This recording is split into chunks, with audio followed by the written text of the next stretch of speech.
This world shall know pain.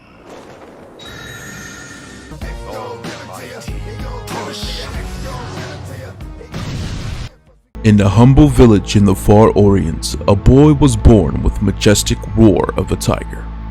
The villagers took it as a good sign, expecting that the boy would become the pride of the town.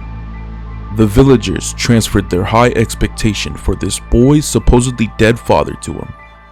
The boy grew up with a gift in martial arts. He remained undefeated throughout his entire youth, and that made him highly arrogant but lonely. He dreamed of joining the Western Frontiers, an elite group of martial artists composed solely of the winners of the kingdom's decennial grand tournament Ares. The villagers and the young man had no doubts that he would be triumphant. The next grand tournament finally arrived. To no surprise, the young man made it to the final round. However, the focus was on an old martial arts master who nonchalantly defeated every other master in the continent with his gigantic scimitar. When the final round came about, the entire continent was watching the young man in the old master's duel. Amidst the bloody battle without room for even a single mistake, the young man strangely started to think that this old master was in fact somehow very much like himself. After a heated offensive and defensive battle, the young man instinctively felt his defeat.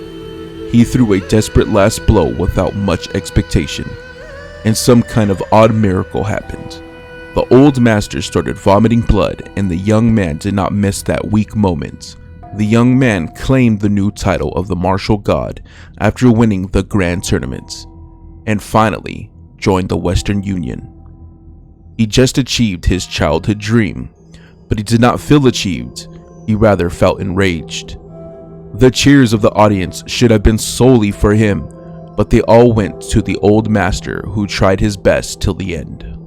The humiliation did not end there. The Western Union, his dream league, was of course full of monsters, and the league was dictated by pure merit, not seniority. So the young man was put at the bottom of the hierarchy. For someone like him who believed there was no one above him, it was unbearable. Blaming everything on the old master, the young man set out to search for him.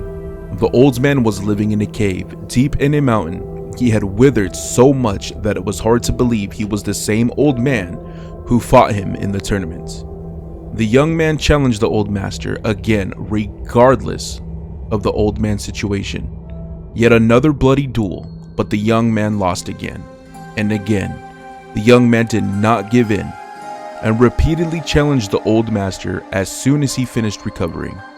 Each time the young man was defeated, the old master dropped several drops of the clear water inside his mouth and consoled him. After many bouts, the young man managed to defeat the old master.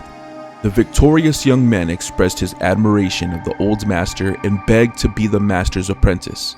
The old man gladly accepted.